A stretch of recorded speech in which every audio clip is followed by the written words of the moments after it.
Bueno, ¿qué tal? Buenas noches. Acá estamos. Viernes firmes. Esperen que me acomode un poquito. Ahí estamos. Bueno, a ver. Vamos a empezar por el práctico, así terminamos un poquito lo que fue la clase pasada. Digamos, la completamos. Y de paso, si nos queda alguna duda con respecto a lo que fue a lo que es el fallo y el trabajo práctico, de aquel que no pudo hacerlo, que no tuvo tiempo, bueno, le queda la clase y le quedan las respuestas, porque es el complemento de lo que vimos la clase anterior. Después nosotros veremos hoy la continuación que tiene que ver con el consentimiento dentro de lo que son nuestros contratos y esperemos andar bien con el tiempo, que es 8:20. Bien, bueno, así que vamos a empezar, vamos a compartir, así vamos avanzando. Ahora van a hablar ustedes, ¿no? Yo voy a compartir acá pantalla, vamos a ir al trabajo. Vamos a ver si lo puedo bajar.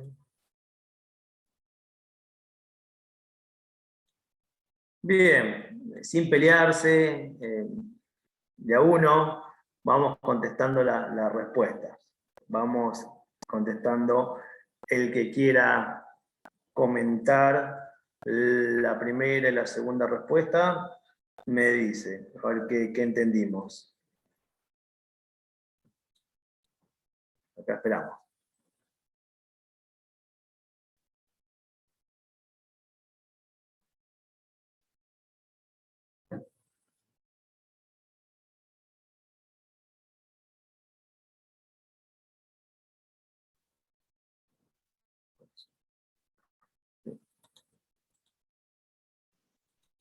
Profe, ¿puedo empezar? Sí, espera que acomode acá que no se me apareció.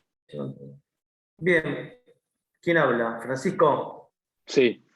Francisco, bien. A ver, vamos a hacer la primera parte con usted y alguno después que siga avanzando. La primera porque a veces también trae complicaciones y está bueno, más allá de que nosotros no estemos viendo procesal, sí entender de qué se trataba el juicio. Dígame, Francisco. En sí, del reclamo de daños y perjuicios entre el propietario del auto, que iba a comprar el auto, contra Mercado Libre, por el tema de que, según él, no No, hasta ahí sabía... nomás. Ah, Hasta ahí nomás. Entonces, lo que debemos saber es que específicamente estamos en presencia de un daño sin perjuicios dentro de lo que son las relaciones de consumo. Así fue como fue encarado, ¿no? Entonces, un proceso de daños y perjuicios. ¿Bien? Entonces, acá, en la segunda, aparecen algunas reglas de competencia que tiene previsto el 1109, cuestión que vamos a chusmear un poco hoy, y después tenemos que completar la clase que viene con todo lo que es el armado de las cláusulas abusivas y todo lo que vamos a ver en eso, porque está dividido, lo vamos a clasificar en su momento. Pero bueno, el 1109, ¿qué nos dice en estos casos en cuanto a la competencia? No sé si Francisco o alguno otro que lo tenga para contestar. Sí, profesor. El ¿Quién artículo habla? 1100. No, no. Espere que Dayana. habilito. ¿Cómo? Dayana. Dayana. Dayana, dígame. Que el artículo 1109 dice que se considera lugar de incumplimiento donde el consumidor recibió la cosa o donde debía recibir la prestación. Ese es el lugar que va a tener la jurisdicción donde se debe hacer el proceso. Donde recibió y en este caso, cuando contrata de esta forma, ¿a dónde tiene que reclamar entonces? A donde debía haber llegado la cosa. A donde debería haber llegado, ¿sí? Claro. Donde debería haber llegado. Complejo porque era un auto usado, complejo que alguien se lo lleve, pero vamos a tomar como que, está bien, como que nos habilita la competencia en estos casos, reclamar en el lugar que debería haber llegado o que se debería haber, digamos, en este caso, dar cumplimiento a la obligación. ¿Bien? Dar cumplimiento. ¿Por qué? ¿Por qué usa la palabra obligación, no usa la palabra contrato? Una cuestión que ustedes que ven obligaciones ya más o menos manejan y nosotros acá la acomodamos. En esta idea que tenemos de los contratos consensuales, no alcanzaría con decir, ¿sí?, en el lugar de celebración del contrato, porque estaríamos complicados, porque la celebración del contrato en una plataforma, por ejemplo, digital, es difícil de determinar, ¿sí? Entonces tenemos que dar otras indicaciones, en este caso, dónde debe cumplirse la obligación de la entrega de la cosa. Ya no pasamos al contrato, sino que ya pasamos a los efectos del cumplimiento de las obligaciones. Ahora bien, esto es lo que sigue, es lo que está bueno saber, porque la verdad que yo no lo tenía muy sabido, muy conocido, que tiene que ver con las secciones, ¿sí? ¿Cuáles son? Si quiere le digo, profe. Si quiere, Sí. Así vamos de a uno, todos vamos. ¿Quién habla? ¿María? Bueno, dice que hay dos secciones, una que está destinada a la compraventa de bienes no registrables y la otra vinculada a la adquisición de bienes registrables. Y dice que la operación se dio en la segunda, entonces dice que tanto el comprador y el vendedor se relacionaron de manera independiente y por fuera de la mencionada plataforma comercial. Por fuera de la mencionada plataforma, ¿no? ¿Qué tema ahí? ¿Qué tema? Por eso tenemos que estar atentos. ¿Por qué me está diciendo en esa parte? Me está diciendo, miren que hay situaciones en las cuales nosotros, como alguien que brinda este servicio, no siempre participamos de la relación comercial, sino que muchas veces simplemente lo que hacemos es usar la palabra, en la defensa que hacen, usa la palabra, nosotros trabajamos como, en muchos casos, como avisos clasificados. ¿Bien? ¿Y cuándo trabajan como aviso clasificado y cuándo como plataforma? ¿Recuerdan?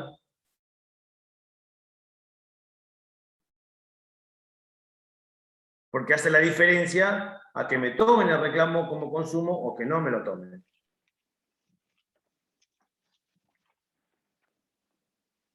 ¿Cómo fue, profe, la pregunta? La pregunta es, ¿qué explica Mercado Libre cuando dice que son estas dos secciones? ¿En qué momento dice nosotros no participamos? ¿Sí? No participamos. Cuando solamente daba su servicio como lugar para que suban las ventas. En Es cambio, más, por ejemplo, es más como que quizás solo hacen el contacto. cuando ¿Cómo? quizás vendían un teléfono, ahí sí Ajá. publicaban las notas, los datos personales y para directamente se podían comunicar. Bien, perfecto. Porque vieron lo que pasa si algunos compran por plataformas, vieron que nosotros directamente vamos al botoncito comprar. Y ese botoncito comprar es el que termina haciendo la diferencia en estos casos. Porque si nosotros utilizamos el botoncito comprar porque no contamos con los datos del vendedor, entonces en ese caso vamos a estar utilizando la primera plataforma. Si la publicación funciona simplemente como un aviso clasificado, estaríamos utilizando la otra forma que Mercado Libre tiene prevista, donde dice yo simplemente soy un aviso clasificado. Es lo mismo que ustedes compren OLX, es lo mismo que ustedes compren la revista de todo, o es lo mismo que ustedes compren, digamos, los clasificados de un diario, y de esos clasificados ustedes después vayan a comprar un auto usado. Está claro que no le voy a reclamar nada si me sale mal ni a la Capital, ni le voy a reclamar nada a la revista de todo o a OLX en este caso, que siempre están los nombres, o hoy por hoy Marketplace, ¿no? Tenemos otra plataforma en la cual nosotros directamente nos podemos contactar con el vendedor. Entonces, importante diferencia, no solo para Mercado Libre, sino para cualquier situación de clasificados y de relaciones cuando hablamos de las tres clases de contratos. ¿Por qué? Porque los efectos son totalmente diferentes. ¿Qué dice Mercado Libre? ¿Qué error comete el comprador en este caso? ¿Cómo se defiende Mercado Libre? El comprador actúa de manera negligente o con observancias, ¿no? En relación a a que hace una transferencia y no lleva adelante los pedidos de dominios, o sea, ahí no sé la palabra, No, está bien. los certificados Más que de nada dominio. los mails que recibe, que eran también dudosos, la forma de escritura. Bien. Y El precio después del auto también era muy que, bajo también. claro, Bien, entonces le está diciendo, nosotros lo que hicimos en este caso, le brindamos todos los datos, no vendemos autos, simplemente ahí como clasificado. Pero también nosotros cuando trabajamos en estas cuestiones de relaciones comerciales, y en las relaciones comerciales vamos a pensar que en vez de haber comprado la persona o intentar comprar en este caso la persona un auto de esa forma, lo que hace es comprarla en una concesionaria oficial acá en Mar del Plata. Y cuando yo compro en una concesionaria oficial acá en Mar del Plata, ahí se me aplica el artículo 40, y vamos a tratar de entenderlo. ¿Qué nos dice cuando habla de responsabilidad solidaria? De acuerdo al artículo 40 de la ley, ¿no? ¿Qué entenderían o qué se entiende por responsabilidad solidaria de acuerdo al artículo 40? Con el ejemplo que les di, compro el auto acá.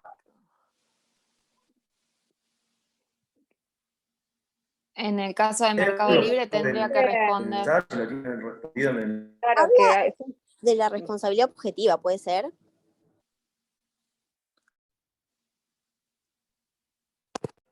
Claro, específicamente de responsabilidad. El artículo 40, cuando hablamos de relaciones de consumo, hace como una cuestión así. Esperen que te...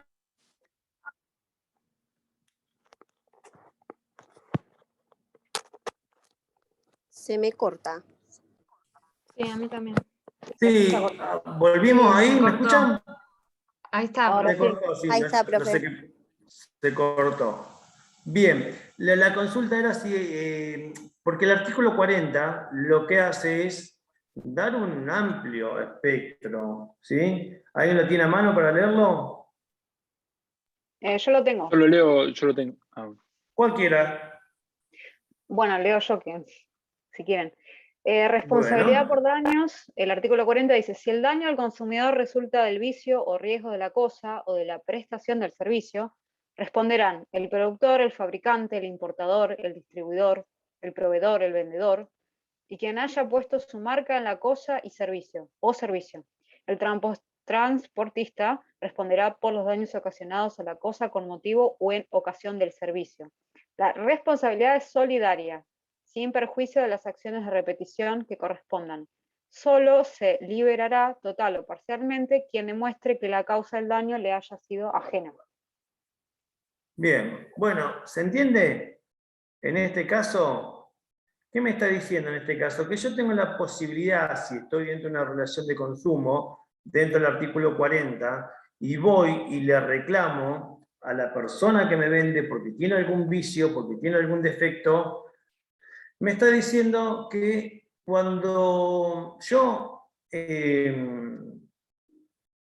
estoy en esa situación, directamente le puedo reclamar al vendedor y no me puede decir, no, bueno, pero es un defecto de fábrica, yo simplemente vendo. Eso tendrías que ver en la fábrica que te lo reconoce.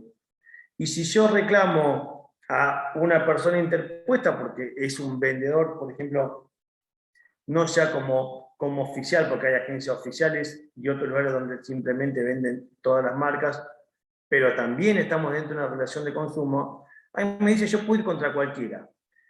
La última parte me está diciendo, indiferentemente a las acciones que entre ellos correspondan, vos después quejate con la fábrica, eso va a ser un tema tuyo, pero no se puede desligar de responsabilidades, y también dice todos los que participaron en este circuito comercial. Entonces ahí Mercado Libre lo que está diciendo es, yo no participé en ningún circuito comercial, se quiere, digamos, correr en todo momento de la relación comercial y se quiere correr en todo momento de que se le aplique el artículo 40. Como diciendo, bueno, en cierta forma, usted también participó. ¿Bien? Por eso que aparece acá el artículo 40, o a mí me parecía que había que sumarlo. ¿Por qué? Porque nos pasa, cuando estudiamos, nos pasa que sabemos que existe esto que es la responsabilidad solidaria de acuerdo a la Ley de Defensa del Consumo, y que me dice que uno puede, digamos, demandar a cualquiera que haya estado en la relación comercial.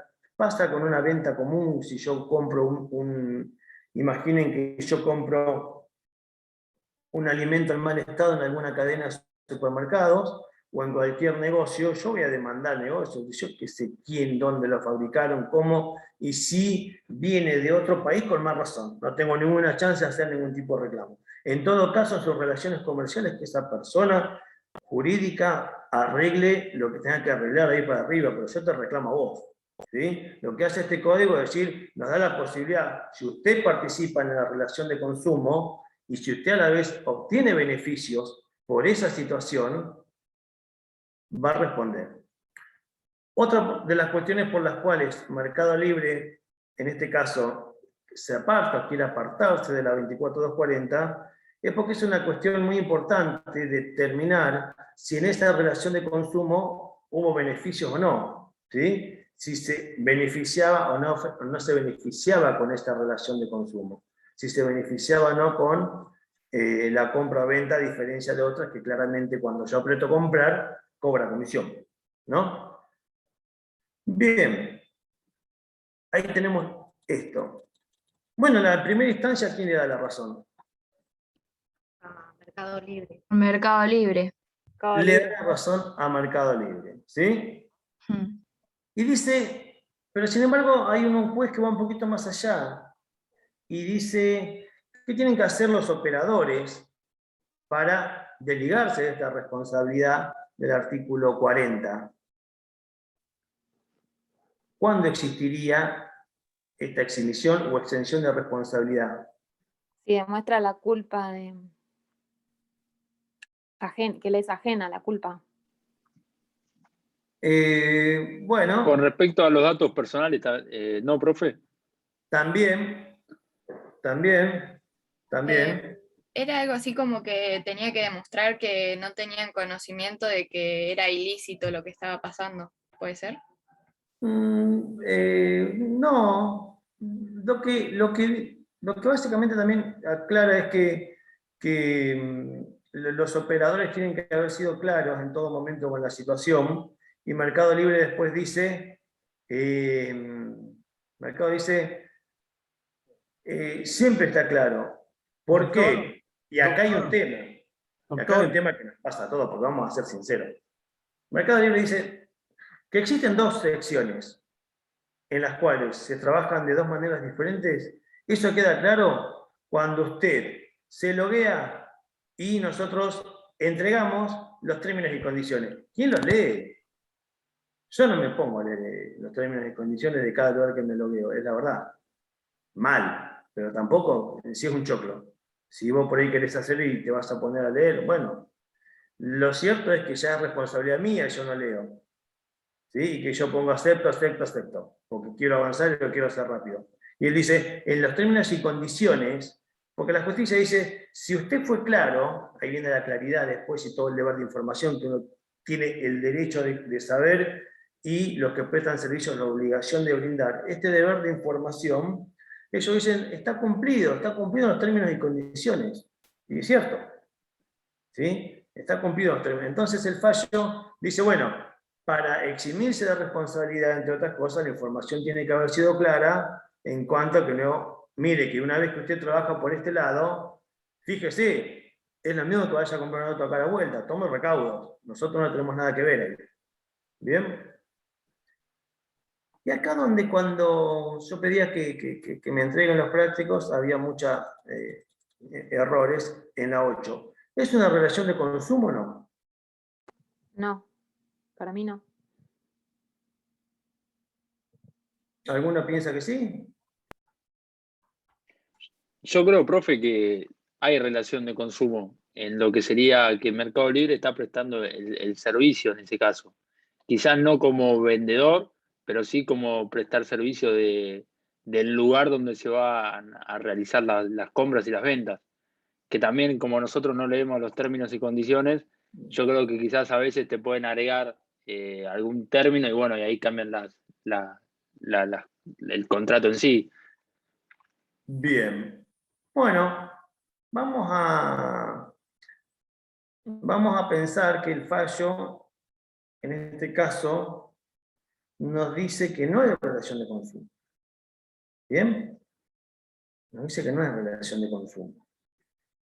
¿Y qué me pasa entonces si no hay relación de consumo? ¿Cómo tengo que reclamar?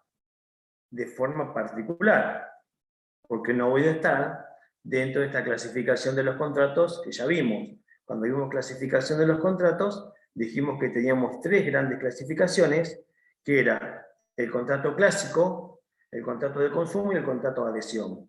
Me están sacando de esos 2 y me están mandando al primero.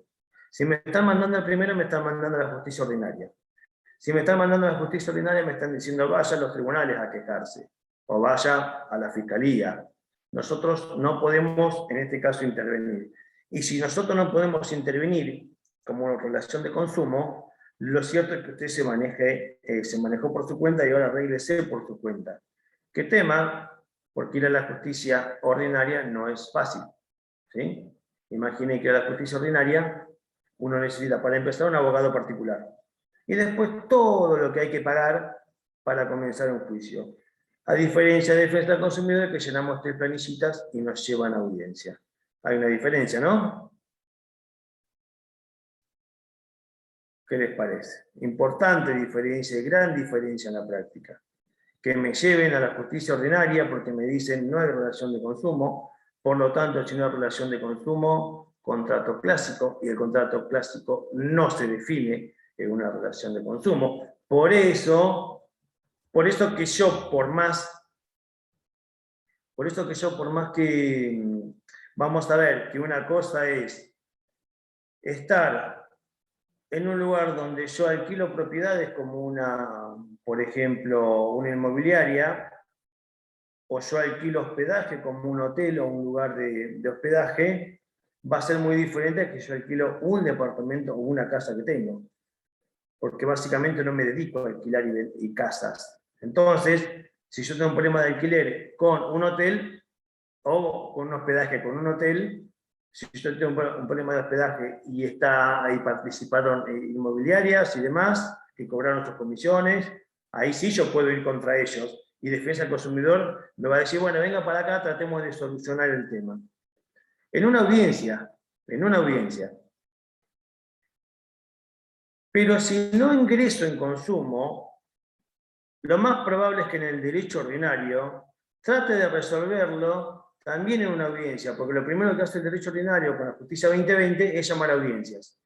Ahora bien, en una lleno 3 planillas y se encarga de defensa del consumidor, en la otra ya les conté todo lo que hay que hacer para llegar a esa misma audiencia. ¿Bien? Entonces, me interesaba en esto saber qué diferencia y qué efectos importantes tiene estar dentro de una relación de consumo o no estarla. Ahora vamos a ver cuándo estamos y cuándo no en la clase de hoy. Esta es una cuestión que también solemos preguntar en los orales o en los parciales. ¿Qué es el deber de buena fe contractual? ¿Cumplió o no cumplió el actor, o sea, la persona que reclama con esta obligación de acuerdo al fallo? No, no actuó de buena fe. No actuó de buena fe. ¿Por qué no actuó de buena fe? Porque no actuó de manera precavida ni... Porque no tomó los recaudos suficientes. ¿A que Morena no la escuchamos? ¿Morena? Que no actuó ni de manera precavida ni diligente sobre los hechos que estaban en su esfera de control. Bien, porque recuerden que nosotros, esto lo vamos a ver, tenemos que ver buena fe contractual, si no es que no se vio, pero a la vez parte del principio general de buena fe de derecho civil. Y la buena fe de derecho civil es la misma que después aplicamos acá, que tenemos 2 clases, ¿sí? Entonces, una buena fe objetiva y una buena fe subjetiva. Les digo así, se los separo porque solemos preguntar. La buena fe objetiva y la buena fe subjetiva. En este caso, la buena fe objetiva es el deber de obrar con previsión, con cuidado y demás. Cuestión que en ningún momento hizo. Entonces, también le va a pasar en la profesión, y esta es una cuestión que está siempre, uno tiene que partir de acá, le va a pasar que muchas veces la gente viene a decir, pero yo actué de buena fe y me jodieron. Y decir, bueno, pero la buena fe no es actuar como son, o a las apuradas, o no tomar ningún tipo de recaudo, no pedir informes, no asesorarse. Eso es otra cosa, no es buena fe. Porque la buena fe no es no es declarativa, ¿no? La buena fe hay que probarla en cualquier proceso. Cualquier proceso no alcanza con decir yo actué de buena fe y esta gente fue mala. Yo actué de buena fe porque tomé estos recaudos, porque hice esto, porque cumplí con esto. ¿Bien?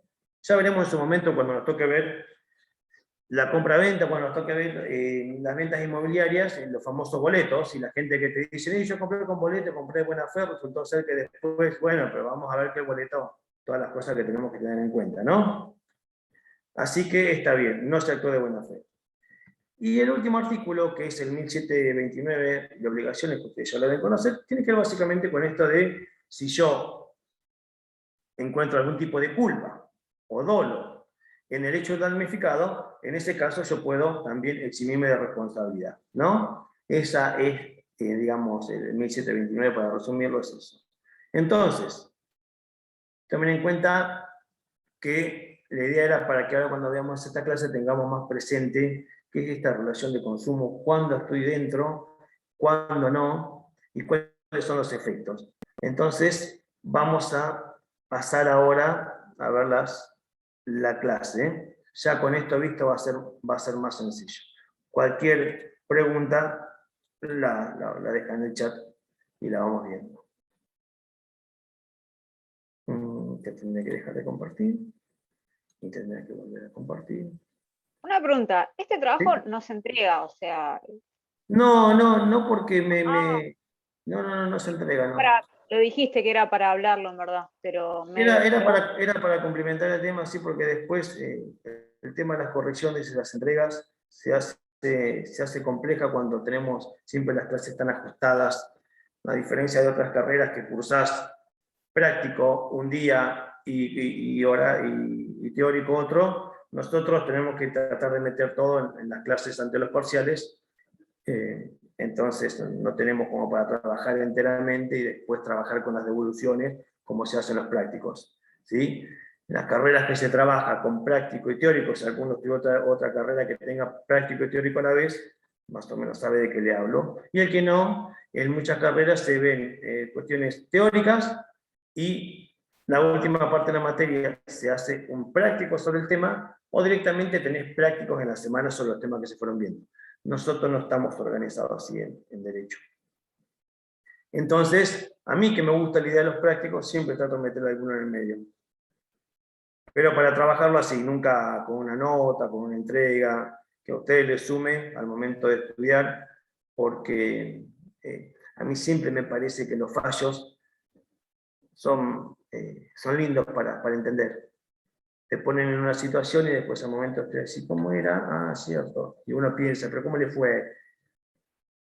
Y tenemos que hacer el circuito y tenemos que, para conocer el final de la película, tenemos que meternos en la película. Y el fallo te lleva a eso, ¿sí? A meterte en la película y a tratar de ver cuál es el final. Lo que tiene de interesante para los que estudiamos Derecho, ¿no? No vamos a hacer el alma a la fiesta en ningún lado contando un fallo, pero para nosotros creo que suma. Bien.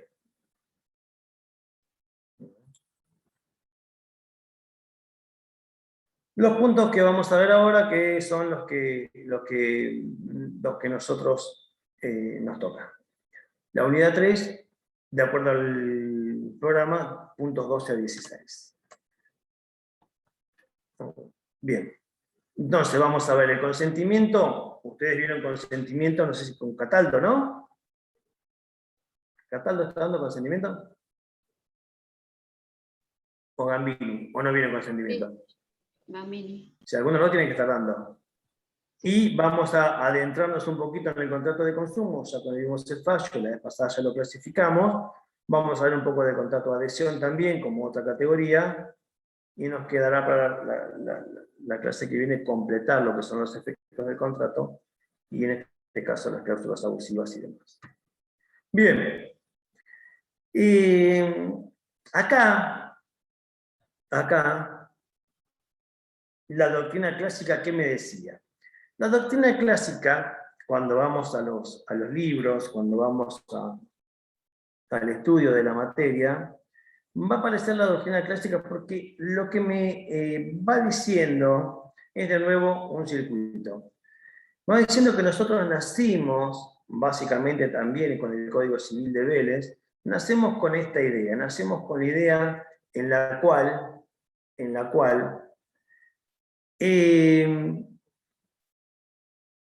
había una fuerte idea y un fuerte convencimiento, y esto lo anotamos, un fuerte convencimiento en cuanto a la autonomía de la voluntad.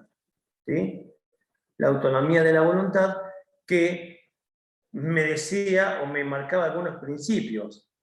Entre ellos me decía que cuando una persona realiza un acto, una declaración de voluntad unilateral, acepta una oferta y restricticia, el otro la recibe, en ese momento que yo realizo ese acto y lo realizo para completar, en este caso, un contrato, esto es ya, digamos, perfeccionado el contrato, queda perfectamente concluido el acto jurídico del consentimiento. Por lo tanto, si el acto jurídico del consentimiento estaba concluido, estaba completado, pocas alternativas me daba de después ese acto jurídico ser atacado. ¿Sí? Imaginan que fueron apareciendo todas las situaciones que nosotros, ustedes más que nada, imaginarán, algunos de nosotros nos tocó vivir, porque la Ley de Defensa del Consumidor aparece en el año 93 y con vigencia en el 94, pero nosotros ya nos habíamos un poco criado con todo lo que escuchamos de los padres, de los abuelos. Y en pocas palabras, a mí me gusta resumir la idea de la autonomía de la voluntad con esto que decían los abuelos y los padres, que es, y bueno, pero vos firmaste. Yo me crié con el bueno, pero vos firmaste. ¿Sí? El bueno, pero vos firmaste, el bueno, pero vos aceptaste, el bueno, pero una esterilización o declaración de voluntad unilateral y restricticia va a perfeccionar el acto jurídico, decía, era lo que uno básicamente conocía y esto se fue modificando. ¿Sí? Ahora, la pregunta que surge es si cuando nosotros traspolamos los conceptos, los llevamos al consumo, podemos pensar en esto. Si cuando hay un predisponente en un contrato de adhesión a la cláusula predispuesta, podemos estar pensando en esta idea de oferta, y aceptación en el consentimiento. ¿Bien? Oferta y aceptación en el consentimiento. ¿Y por qué surge la pregunta? Porque surge casi instantáneamente surge la idea de que hay ausencia de negociación precontractual. Nosotros vimos que el contrato lleva un circuito donde las partes se acercan, un circuito donde una parte oferta, o esa oferta puede ser tomada lisa y llanamente como la hacen, o si no yo puedo contraofertar, en ese caso se toma que es una nueva oferta, por lo tanto se intercambia, pasa a ser la otra persona la que tiene que aceptar o no la contraoferta que yo hago. A partir de ese momento vienen las que son las cartas de intención, o las tratativas preliminares. Bueno, esto es lo que nosotros estudiamos. ¿Sí? ¿Por qué? Porque está pensado el articulado como para prepararnos para lo que son los contratos clásicos. Para prepararnos cuando alguien me dice, en un contrato clásico, auto usado, 100.000, 50. Te entrego una moto, ¿la tomo o no la tomo? En un contrato de alquiler, bueno, pero las expensas te las cargo vos. No, bueno, mitad y mitad. No, bueno, mucho, yo la verdad que no llego. Bueno, eso no está presente en esta clase de contratos. ¿Sí? Cuando nosotros, los contratos de adhesión y de consumo fueron avanzando, claramente esta idea de dos personas sentadas a dialogar sobre un tema, desaparece. ¿Sí? Entonces, va a aparecer esta idea de liberalismo, aparece la autonomía de la voluntad, pero también después, cuando pasa todo esto que les comentaba, comienza a discutirse, porque la discusión es, dentro de lo que es el Estado, hasta dónde el Estado tiene que intervenir en las relaciones entre las personas. ¿Sí? Una discusión que no solo la tenemos en contratos, sino que la tenemos en todo el ámbito jurídico. En las relaciones de familia, hasta dónde el Estado debe ingerir en las relaciones de familia. Las tenemos, por ejemplo, en las relaciones comerciales, hasta dónde el Estado debe ingerir en las relaciones comerciales. ¿Por qué? Porque, bueno, una discusión más del ámbito a veces ideológica, del ámbito económica, del ámbito hasta a veces filosófica. Pero está, ¿sí? Por eso hay países con mucho más incidencia, mucho más injerencia del Estado en las relaciones de las personas, y hay estados que no tienen tanta injerencia. Acá viene el liberalismo, y de acá también viene más el proteccionismo, y todo lo que uno conoce aún sin haber venido a derecho. Más o menos una idea tiene de cuándo vamos por un lado y cuándo por el otro. Entonces, acá fuimos pasando por este circuito y teníamos, como les digo, con esta escuela de liberalismo, teníamos una gran presencia de la autonomía de la voluntad. ¿Bien? Tal es así que Vélez, fiel al contexto histórico en el que fue concebido el Código Civil, era, digamos, había una idea extrema de la libertad de las personas, pero con buena intención, o sea, hay que ponerse en contexto. Entonces, me decía, bueno, pero las personas tienen que ser libres en todo, no solo en el pensamiento, no solo en la igualdad, la libertad y la fraternidad de la Revolución Francesa, sino que también tenía que ser libre para tomar decisiones en todo ámbito, y entre ellas los ámbitos comerciales, y entre ellas los ámbitos de los contratos. Por eso, que la nota del artículo 943, al referirse a la lesión enorme o enormísima, lesión subjetiva del Código Civil, en aquel momento el 943, Vélez decía, y esto también es una idea que está bien, a ver, se entiende la finalidad, porque él dice, en aquella nota, cuando rechaza de pleno la lesión subjetiva que nosotros conocimos a partir de la ley 17711 en 1968. Estuvo más del año, claro, del año 59, que entra en vigencia el Código Civil de Vélez, estuvo más de 100 años nuestro sistema jurídico sin reconocer la lesión subjetiva.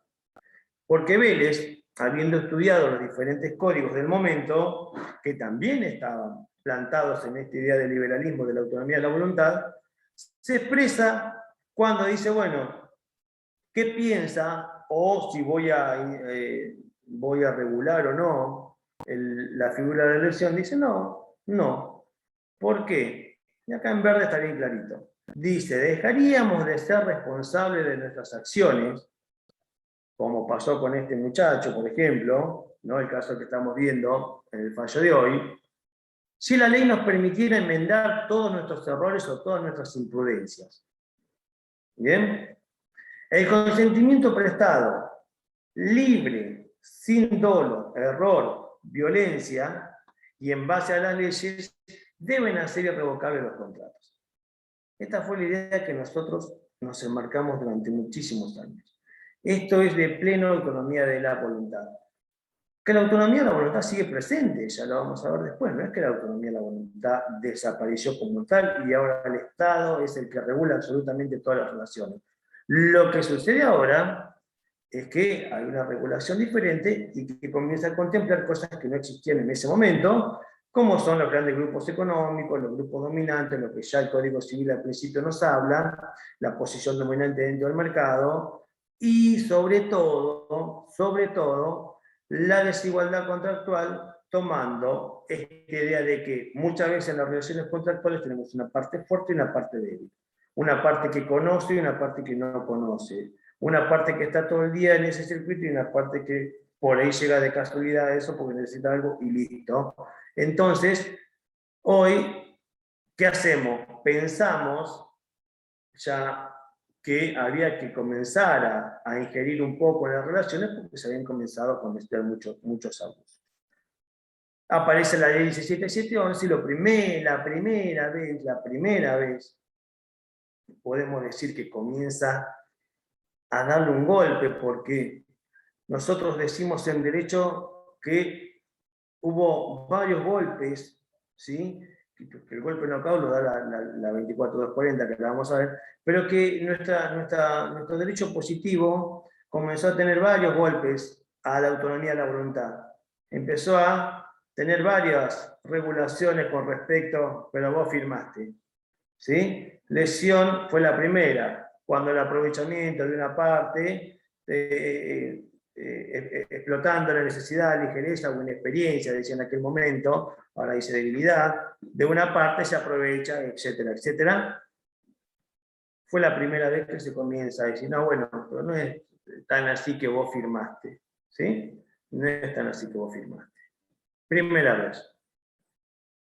Esto fue en el año 68. ¿Bien? Y aparecen en esos momentos la lesión subjetiva como la más importante, la buena fe contractual, no solo para el que contrata como comprador en una relación, sino también obviamente la buena fe contractual del que vende. En este caso se comienza a decir y hablar del deber de información, que después nos trae la 24240, entre otras cosas, y claramente el abuso al derecho, ¿sí? Otra figura que aparece con la 17711, que todavía hoy la mantenemos, con la misma idea que se tenía en aquel momento. Pero en la reforma del 94, esta cuestión que ya venía del 93 con la ley 24240, la idea de el consumidor como una persona que tiene que estar protegida por el Estado pasa a tener jerarquía constitucional a partir del artículo 42. ¿Bien? O sea que hoy, cuando hablamos del derecho del consumo, podemos decir siempre, pero a ver, estamos en una situación garantizada por la Constitución, ¿sí? Ya estamos hablando de palabras mayores. La reforma manda a los consumidores dentro del artículo 42 diciendo que es esta relación de consumo algo que el Estado debe no solo mirar, observar, sino que regular. Y a partir de ahí es cuando se da como el mayor de los golpes a la autonomía de la voluntad en la ley 93 con la ley 24240. Ley 24240, que está modificada por varias leyes, es la que me dice a mí, la que me regula todo lo que es la defensa del consumidor a nivel nacional, la 13133 a nivel provincial, la 13133 con la que nos manejamos acá, pero nosotros tenemos que ver esta. Es bastante parecida, lo único que la otra trae todo el procedimiento que hay que hacer dentro de la ley de defensa, las multas, las sanciones y todo lo que corresponde con el que incumple. Que es como del procedimiento. Nosotros vamos a ver la ley. Una de las cuestiones más emblemáticas, así como recién ustedes vieron la diferencia que hay entre que a mí me digan que estoy dentro de una relación de consumo o que me digan vaya a resolverlo por su parte, dentro de esto tenemos acá el punto. ¿Qué aparecen? Aparece la obligación de la información clara, aparecen las cláusulas abusivas del artículo 37, que ya veremos en su momento.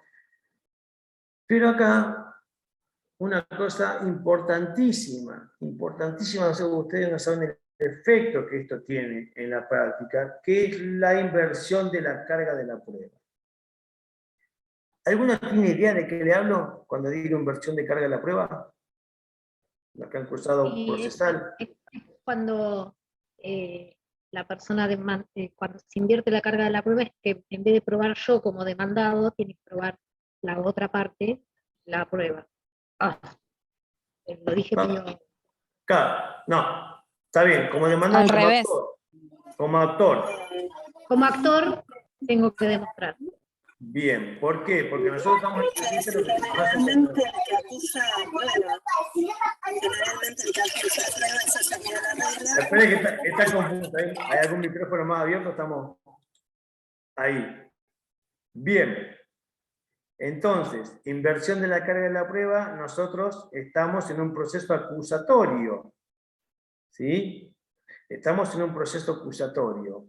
El proceso acusatorio que nos rige nuestro derecho positivo, en cualquier rama, nos dice que el que acusa prueba. Básicamente eso es derecho acusatorio. El que acusa prueba.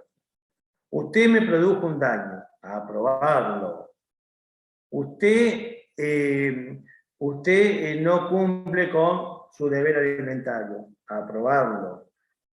Y así, usted no me paga las horas que yo trabajé, a probarlo. Usted me tiene trabajando por 4 horas cuando yo en realidad trabajo 8, a probar que trabajas 4 horas más. Y después, cuando vean derecho procesal, verán todas las formas de acompañar la prueba en un proceso. Ahora acá es más sencillo. Acá, ¿qué me dice la ley? Me dice, yo acuso.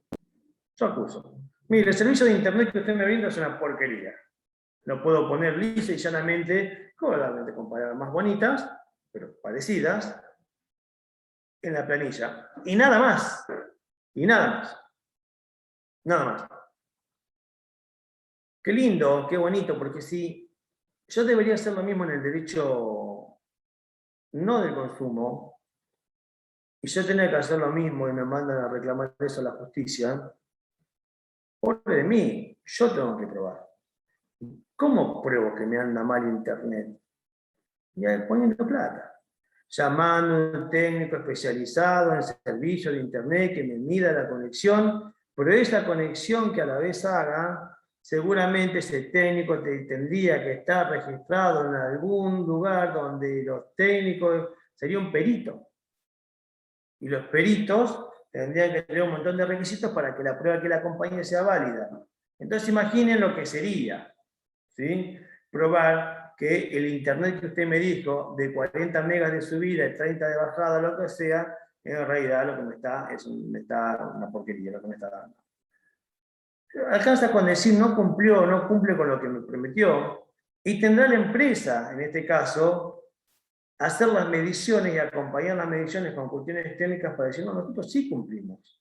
Mire, nosotros sí cumplimos. Fuimos a la casa, tomamos las medidas y estos son los resultados que nos dieron y utilizamos este mecanismo.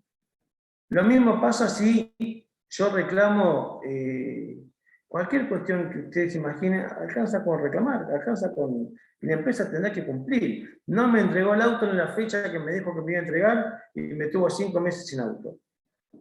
Nada más. Yo no tengo que probar que durante 5 meses tomé taxis, que durante 5 meses estuve esperando todo lo que me hace probar el proceso ordinario, porque yo le llevo a decir al proceso ordinario que estuve 5 meses tomando colectivos, culpa de la empresa, voy a tener que llevar los boletos que usé todos los días y mandar a pedir informe a la empresa si corresponden esos boletos, porque si no, no me van a reconocer la plata de los boletos. Entonces, en cuanto a la práctica, es terrible la diferencia. Terrible. Estar dentro de la relación de consumo o no estarlo. El fallo que vimos hoy. ¿Bien? Hace mucha diferencia estar dentro de la relación de consumo o no estarlo. Entonces, nosotros ahora vamos a tratar de empezar a ver esto, ¿no? Cuando yo puedo presentarme acá en defensa, cuando me va a decir, no, usted acá no venga porque usted no podemos hacer nada. Pero antes, vamos a ver un poquito los contratos de adhesión. ¿Por qué los contratos de adhesión? Porque los contratos de adhesión pueden a la vez ser de consumo o pueden no serlos. Esto es así, ¿no? No necesariamente todo contrato de adhesión es de consumo y no necesariamente es una clasificación separada de de los contratos de consumo. Puede haber un contrato de consumo y en muchos casos los contratos de consumo son contratos celebrados por adición a cláusulas generales predispuestas. ¿Sí?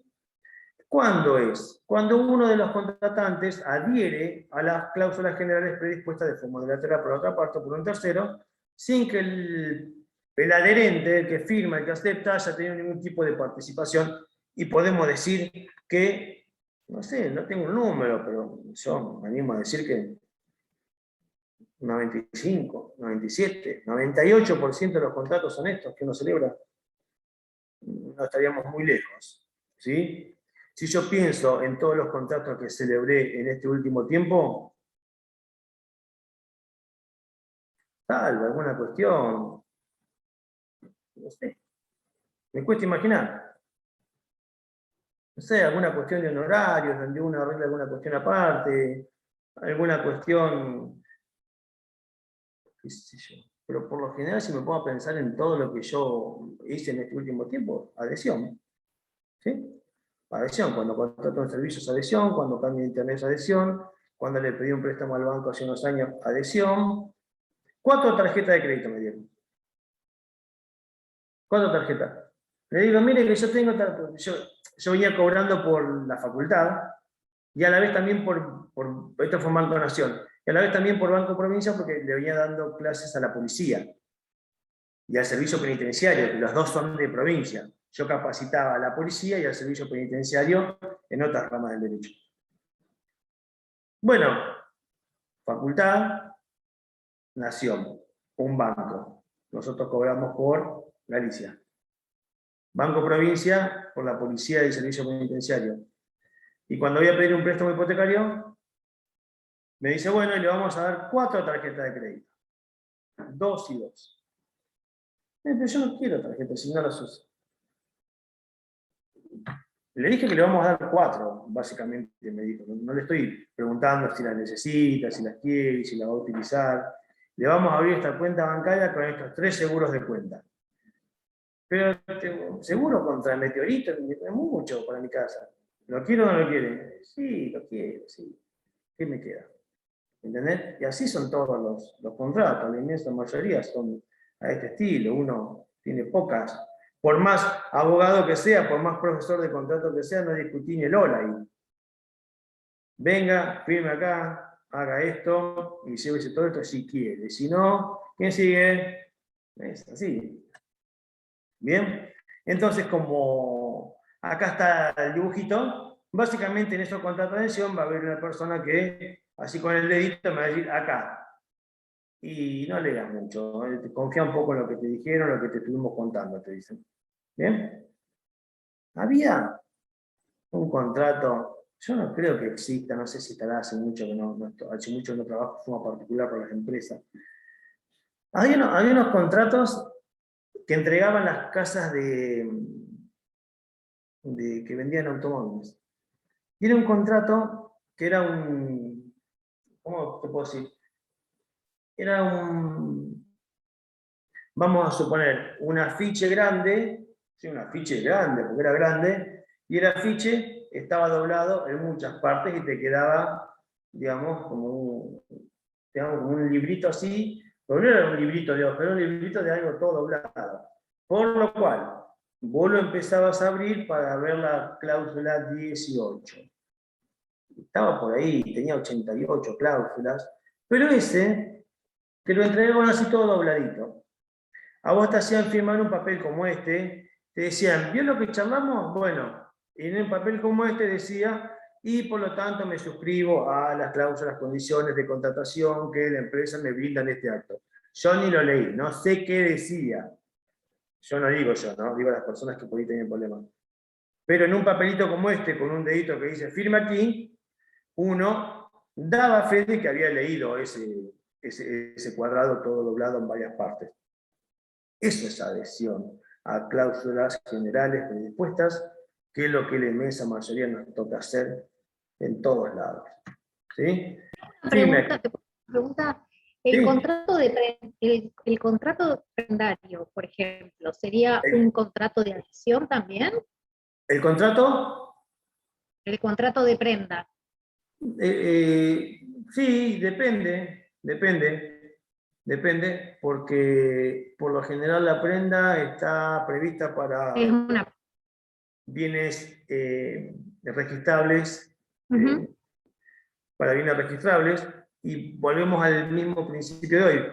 Si la prenda la hicieron por medio de un banco en el cual participó una empresa que vende autos, sí, pero si la prenda o todo el circuito fue particular, no. Va a depender de porque la prenda es un contrato anexo, que lo vamos a ver después. Sí. Entonces, ¿qué dice las reglas del derecho? Que lo accesorio sigue la suerte de lo principal. Es lo principal. Sí. Y si lo principal no es una relación de consumo, que la otra tampoco. ¿Sí? Sí. ¿Está bien? Está bien. Bien. Naturalmente, yo no tengo recuerdos de compra-venta de autos particulares con prenda. Algunos por ahí sí, pero particularmente nunca me crucé. Yo trabajo en un registro del automotor y nosotros sí tenemos acreedores prendarios particulares. Particulares.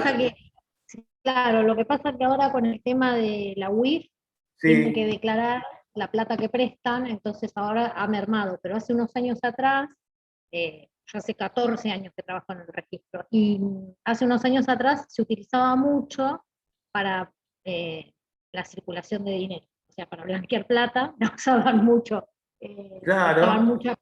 claro, prestaban Sí, los dueños de las agencias, hacían los contratos de prenda, y bueno, ahí era como que hubo un flujo importante, pero ahora con el tema claro. de la UIF, Bueno, se pero paró si todo. había una agencia en el medio, ya había relación. Sí, Si sí, lo había que una pasa es que eran, agencia, bueno, ¿por qué? multimarcas, ¿viste? Ah, porque las agencias de autos usados no escapan de esto, ¿sí? No Bien, escapan de la relación de comercio. Eso también está bueno saberlo, porque la diferencia no la hace el auto nuevo usado, la diferencia la hace quién a vos te presta el servicio. Si a vos el servicio, por más que sea un auto usado, te lo presta una concesionaria de autos, ahí ingresa la responsabilidad también. Tiene que Entonces, ser proveedor, ¿no? ¿cómo? Tiene que ser proveedor, ¿no? Ahora lo vamos a ver, sí, básicamente tiene que tener la categoría de proveedor. Bien, pero esa es, digamos, la idea sería eso, sería ver cómo nace el contrato, porque la prenda está pegada a un contrato principal. Esto, una cosa es que te preste plata una persona y te hipoteque la casa, y otra cosa es que te preste plata al banco y te hipoteque, que lo que pasa es que te hipoteque, en una vas a tener relación de consumo, en otra no. ¿Sí? Esto más o menos sería la misma idea. Bueno, debemos decir que esta clase de contratos constituyen el grueso de los negocios modernos: seguros, tarjetas de crédito, compraventa de automotor, servicios, prepaga, viajes, vacaciones, todo lo que tiene que ver con el turismo, todo lo que tiene que ver con los servicios, digamos, del día a día, están todos metidos ahí, ¿sí? Uno va y contrata, directamente contrata y no hay mucho más. Y podemos advertir claramente que no hay una igualdad jurídica entre las partes, como la cuestión principal de los contratos por adhesión. Tienen que ver ahora. Ahora bien, sí tienen algunos requisitos, estos, que yo acá se los dejo remarcados, como para que les simplifico, miren qué bueno que soy, las cuestiones a tener en cuenta al momento de estudiar, que claramente las cláusulas generales predispuestas tienen que ser comprensibles, autosuficientes, claras, completas, legibles. Y acá está lo que se fue modificando, se fue cambiando a partir de lo que las empresas hacen y a partir de lo que las partes denuncian que les hicieron. Entonces, cuando a mí me dicen, firme aquí por favor, y yo le pregunto, hay muchas cosas que pasan. Yo los jueves voy allá a un lugar de derechos humanos, que está en Magallanes, y hago audiencias de defensa del consumo, porque por ser derechos humanos, una de las cuestiones que tenemos como competencia es que cuando va, por ejemplo, una persona con discapacidad o una persona mayor de 70 años haciendo un reclamo de defensa del consumidor, hay una cuestión, digamos, de competencia ahí que lo derivan directamente allá. Entonces, yo tengo otras funciones en otro lugar otros días, pero los jueves yo voy y tomo audiencia allá por todas estas cuestiones, ¿no? Más que nada, personas que presenten certificado de discapacidad o personas mayores de 70 años. Y uno le pregunta, entre otras cosas, ¿y cómo fue la situación? Y si la situación fue, por ejemplo, me charlaron, me contaron, me dijeron, y después aparece un papel como el que está acá, el firme aquí por favor, y recuerdan que yo les dije, firme aquí por favor, y que me remitían a ese choclo que después había que abrirlo y descifrar qué decía. Bueno, una de las cosas que eran las que pasaban, dice, bueno, pero, ojo, me pueden decir que firme aquí, me pueden decir que firme aquí, lo que no pueden hacer es reenviarme a textos o documentos, ¿sí?, que no se faciliten a la contraparte o al predisponente, o sea, previa simultáneamente a la conclusión del contrato. Entonces lo que se evitaba era que se hagan estas cosas, que por un lado te digan, sí, yo me suscribo a las cláusulas que ya me contaron y que ya las vimos, Tienen que estar sí o sí, las cláusulas que yo acepto también tienen que estar firmadas, ¿sí? Esta es la idea, porque si a mí me dicen en algún lugar, y a la vez me suscribo de forma voluntaria a lo que dice una cosa que me llegará por mail en estos días, bueno, todas las cosas que uno ve que pasan, bueno, todo eso no, ¿sí? Se tienen por no convenidas, o sea, esas cláusulas directamente no se me van a aplicar. Esta disposición es aplicable a la contratación telefónica, electrónica o similares, claramente. Las cláusulas ambiguas, ¿sí? Las cláusulas ambiguas, que está lleno de cláusulas ambiguas. A propósito, porque cuando uno arma contratos, digo arma porque a mí me tocó armar contratos para los malos, te dicen, tratar de hacerlo, esta parte, viste, tratar de que ponerle alguna palabra bonita, fíjate, porque tienen que firmar. ¿Bien? Entonces, había cláusulas ambiguas. Las cláusulas ambiguas no son todas aquellas que no te dejan en claro bien qué estás contratando, los alcances, las medidas, los seguros, si es que los hay, los tiempos, los plazos, los intereses, las sanciones, etcétera, etcétera. A vos te dicen, por ejemplo, cuestión que era muy común en el lugar que yo trabajaba. Al principio, creo que algo les comenté, que era hacer esperar a que a la persona se le pasen los 10 días para que después no pueda rescindir, y si rescindí tenías que pagar. Entonces, muchas de estas cláusulas, de esos derechos que la Ley de Defensa del Consumidor te obligan que estén puestas, decía, bueno, viste, fíjate cómo podemos hacer, y después, bueno, nos multaban por eso. Pero está lleno de cláusulas, así como que no te quede muy claro bien ni los derechos, ni los alcances, ni nada. Te vas a enterar después a los tumbos. Entonces, este artículo aclara que ante situaciones como esas, la sanción es que va a ser totalmente en contra de lo que vos quisiste hacer, ¿sí? Así se va a interpretar. Quisiste hacerlo para este beneficio, va a ser totalmente en contra de lo que vos querías. Si vos pusiste unos plazos que no eran, se modifican por otros beneficiosos. Si pusiste intereses que no eran, se te van a aplicar los legales, etcétera, etcétera. Y los contratos de consumo, que el artículo 1092, en el primer párrafo, lo que hace es, básicamente, toma la definición del artículo 3 de la 24240, recién acá alguna compañera preguntó si tenía que ser proveedor, la respuesta es sí, no lo dice el artículo 3 de la 24240, no lo dice ahora el artículo 1092, que básicamente habla de un vínculo jurídico entre un proveedor y un consumidor. Puede ser consumidor la persona humana o jurídica, no necesariamente tiene que ser una persona humana la que contrate para entender que hay una relación de consumo. Y a la vez, que estos bienes o servicios tengan un destinatario final y que este destinatario final, ¿sí?, lo haga en beneficio propio o de su grupo familiar o social. Veremos un poco más qué significa eso. Entonces, artículo 3 me está hablando y me remarca dos cuestiones principales: consumidor y proveedor. ¿Bien?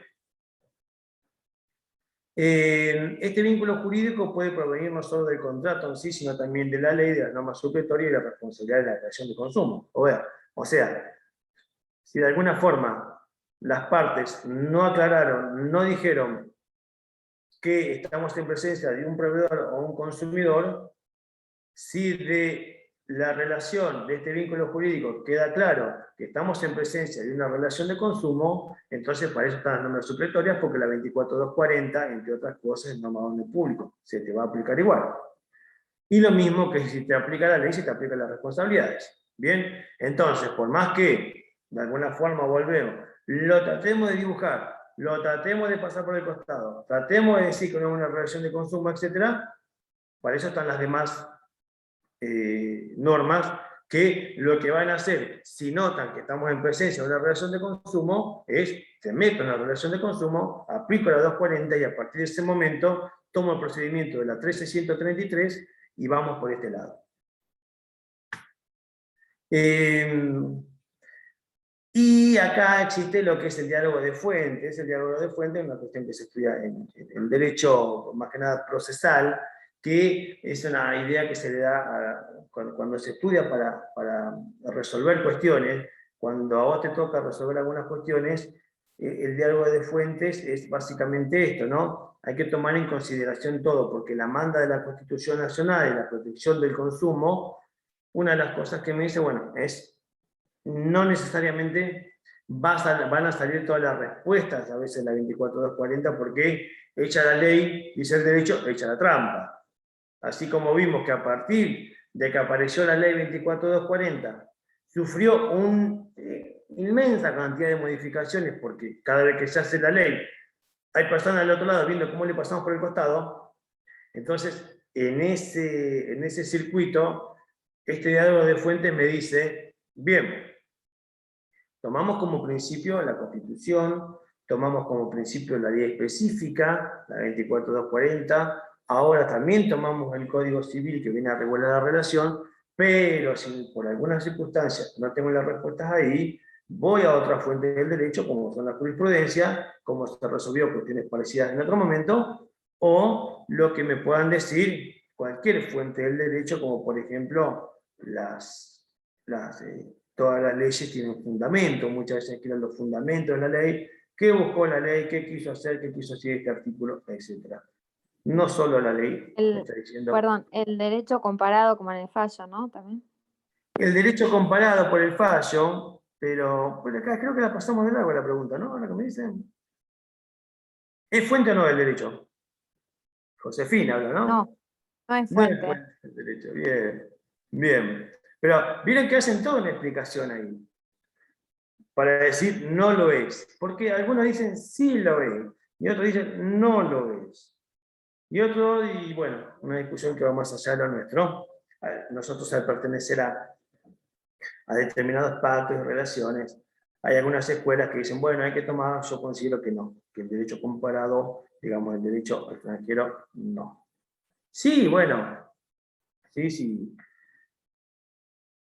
Cuando apareció el Código Civil 2015, hubo un montón de situaciones que no había cómo resolverlas porque eran novedosas. ¿Sí? Entonces no te quedaba otra, por ahí que comenzar a mirar un poquito al costado. Porque acá, a ver, nosotros no teníamos regulado hasta el 2015 el concubinato. Y a vos te tocaba resolver sobre una relación de concubinato. En cuanto a los efectos, en cuanto a qué pasaba cuando las partes decidían no estar más juntas, si correspondía o no compensaciones económicas, de quién eran los bienes, etcétera, etcétera, etcétera. Bueno, nada, está pelado, o sea, acá no teníamos nada. Ahí no quedaba otra que mirar un poquito para el costado, ¿sí? Pero cuando ya tenemos todo armado, una cuestión nuestra, como una ley que tiene, ya va para los 30, sí, va para los 30 años, no, ya ahí no. ¿Y qué nos queda? Bien. El contrato de consumo, ¿sí? ¿Alguien me profe, ¿sí? Quería preguntarle, en el caso de que se celebre un contrato de adhesión, de consumo, ¿sí? y hay un problema entre las partes, hay un litigio, ¿con qué normas se resuelve? ¿Con la ley especial de consumidor o con la ley general de los contratos de adhesión? No, el tema es que primero hay que ver el objeto del reclamo, ¿sí? Si el objeto del reclamo es, quiero que mejoren algo, porque no lo están cumpliendo, lo vamos a poder resolver con la ley de defensa del consumidor si es que la otra parte ofrece. Ahora, si no llegamos a este acuerdo y tenemos que ir a las normas del código, por ejemplo, si decidimos rescindir, ¿no? Que cuando hablamos de rescisiones contractuales es mucho más, está mucho más especificado en los contratos en particular que en las relaciones de consumo. Entonces vamos a ver primero el objeto, qué reclamamos, qué queremos, qué buscamos al momento de solicitar. Si nosotros queremos resolver para este lado, entonces iremos a las normas de consumo. Si queremos directamente rescindir, miren, muchos contratos en este circuito de, y está bien la pregunta, y voy a tratar de ser claro. Yo les comenté algo la semana pasada. Cuando uno trabajaba y lleva de defensa del consumidor en algún momento, y hablamos de los contratos, y con esta idea de que los 10 días que ya vimos que tienen las personas en los contratos a distancia para ir y decir, me quiero ir sin ningún tipo de responsabilidad, y de este lado se buscaba que esos 10 días se pasen para después generar responsabilidad. Una vez que pasaban esos 10 días, ya nos estamos saliendo casi de las reglas del consumo. ¿Bien? Nace como consumo, pero como pasados los 10 días, ahí empezamos a aplicar el código. ¿Y qué decíamos nosotros? Nosotros decíamos que pasando los 10 días, no nosotros, los que nos defendíamos, y así lo dice la justicia, así lo entiende la jurisprudencia, que pasados los 10 días comenzaban a producirse los efectos del contrato, cumplimiento de obligaciones. ¿Bien? Y ustedes sabrán que por eso que este diálogo de fuente, vamos a las obligaciones, cuando yo tengo obligaciones que cumplir y me quiero salir de esas obligaciones, pero no lo hice dentro del plazo que la ley me marca, ya estoy en lo que el código conoce como ejecución del contrato.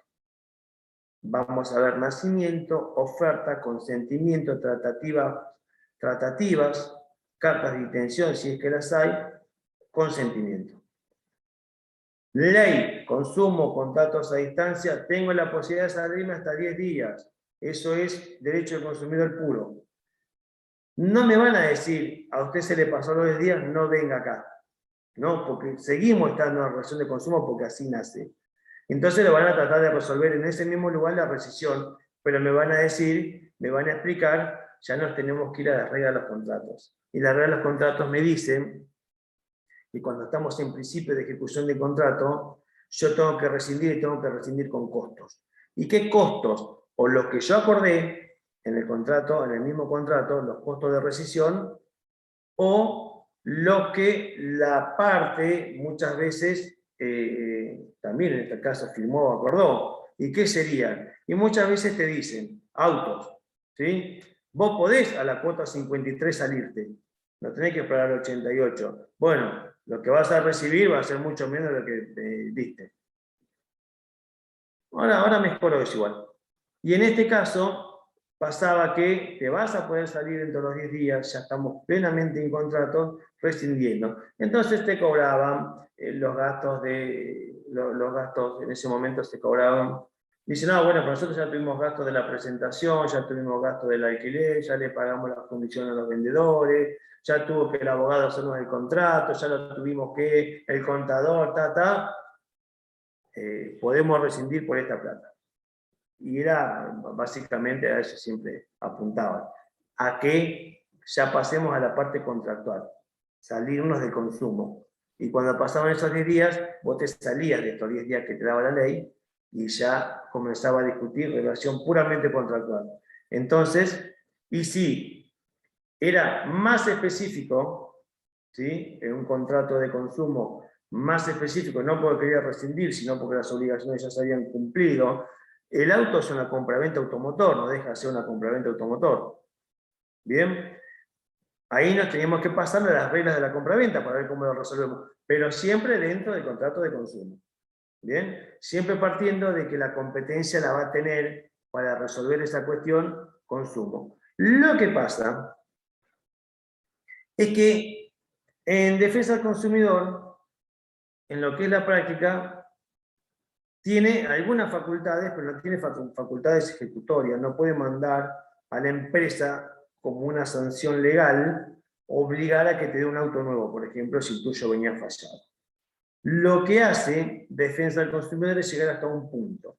Si en ese punto no se llega a un acuerdo, tiene la posibilidad de imputar. Y la imputación es sanciones, pero las sanciones son de plata. Pero ni siquiera plata que va a la persona en su momento, ahora se mejoró eso. En su momento una multa que el Estado te cobraba por haber violado la ley de defensa, pero que iba al Estado. Ahí estaba entonces que aparecían las sanciones en donde no había sanciones a favor del consumidor. Bueno, ahora sí hay. ¿Sí? Ahora sí hay. Entonces cada vez se refuerza más la idea de que se resuelva ahí el consumo. Pero si no se llega a resolver, vos te tenés que ir a la justicia. ¿Sí? Y en la justicia hay un procedimiento diferente, porque es un procedimiento ordinario, pero siempre marcado dentro de las reglas de consumo. Vas a partir, mi derecho constitucional, vas a partir así.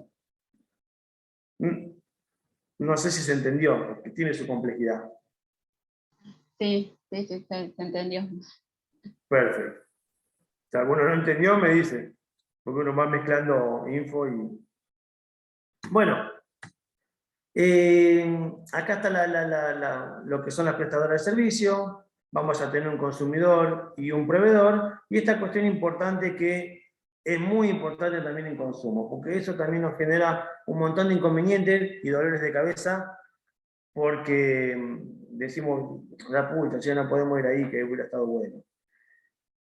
Debemos tener en cuenta que cuando hablamos de consumidor y proveedor, nosotros somos consumidores, por ejemplo, en todo el agua, el gas, la luz, ¿sí? También somos consumidores en comunicaciones, también somos consumidores si hacemos un vuelo, y también somos consumidores muchas veces cuando tenemos cuestiones de transporte. Transporte hablo de viajes, no de transporte que me lleven algo, ¿sí? Tomo un colectivo para viajar. Bien, en todos estos casos, nosotros no vamos a poder contar con defensa del consumidor. ¿Sí? Porque se establece que todos los lugares que cuenten, a ver si lo puse por acá, claro, todos los lugares que tengan entes reguladores, ese es el lugar donde tenemos que quejarnos. ¿Sí? Entonces yo no puedo ir con una boleta de DEA a defensa del consumidor porque no me va a dar bolilla. Yo no puedo ir con una factura de Camusi a defensa del consumidor porque no me va a dar bolilla. Yo no puedo ir con un vuelo cancelado, dependiendo, pero generalmente voy a tener que quejarme por medio de la página y por medio de los que controlan a los servicios de aviones, tampoco me lo va a tomar defensa, y bueno, todo lo que aparece en todo lo que sean entes reguladores. Ahí hay que saber que en la práctica no puedo ir con una boleta, problemas de obras sanitarias a defensa, porque no me va a dar bolilla. ¿Por qué? Porque lo primero que tenemos que pensar dentro de esta relación consumo-proveedor es si no solo estamos en relación de consumo, que para eso debemos estar nosotros como destinatario final o grupo familiar, y el otro prestar servicios y dedicarse a eso, sino que a la vez no vaya a ser cosa que en el medio existe un ente regulador, porque ahí, a ese lugar. ¿Sí? Pero yo llamo un 0800, a ese lugar. Mandé un mail, nadie me contestó, te van a decir siempre lo mismo. Ahí. ¿Y qué puedo hacer? Y vaya, y si no, vaya a la justicia. ¿Bien? Los entes reguladores quitan la competencia de defensa del consumo. Bueno, para ir terminando, creo que acá... no nos quedaba. Vamos a dejar estas últimas tres, porque tiene su complicación y la quiero que la veamos bien. Esperen que anote. Llegamos hasta el 1093. Bien, vamos a ver esto y vamos a ver las cláusulas abusivas y demás en la próxima. Así una se nos hace largo. Algunos buenos me hace acordar, la semana que viene, ¿dónde quedamos? Quedamos en la... ¿Qué número es esta? ¿Qué diapositiva es esta? En la... ¿Me perdí? La 9, la de proveedor. La 9. La 9, quedamos en la 9. ¿Alguna nota? Que quedamos en la 9 y salimos de acá. Porque nos quedan varias y son todas importantes, las que no hay ninguna así que nos diga, bueno, lea. Hay que hacer sus aclaraciones en lo que sigue. Porque aparecen los profesionales, como nosotros los abogados, y quiero que también explicarle bien, que por más que nosotros prestemos ese tipo de servicio, es diferente, porque me lo pide el programa. Así que llegamos hasta la 8 llegamos. Hasta la 8. Así que nos vemos la semana que viene y seguimos charlando de esto, que está bueno verlo porque todos somos consumidores, ¿sí? Y de acá podemos aprender todos y nos gusta, digamos, dentro de los temas que tenemos, una vez se siente, bueno, esto está che, porque a mí también me pasa, al contrario, derecho romano, yo lo digo derecho romano, digo, pobre de ustedes. Pero acá uno como que dice, bueno, estoy aprendiendo, uno siente que está aprendiendo, eso es lo bueno de contratos, ¿sí? Estamos vendiendo la materia de una más linda, junto con Civil. Así que también si van a quedar preguntas, seguro le van apareciendo, van surgiendo, o no solamente el material, también nos pasa que tenemos alguna situación y por medio de un ejemplo podemos encararlo desde el ámbito del derecho. Así que nos vemos la semana que viene. Seguimos con estos temas la semana que viene a partir de la 8. ¿Sí? Chao, profe. Muchas gracias. Adiós, Camila. Chao.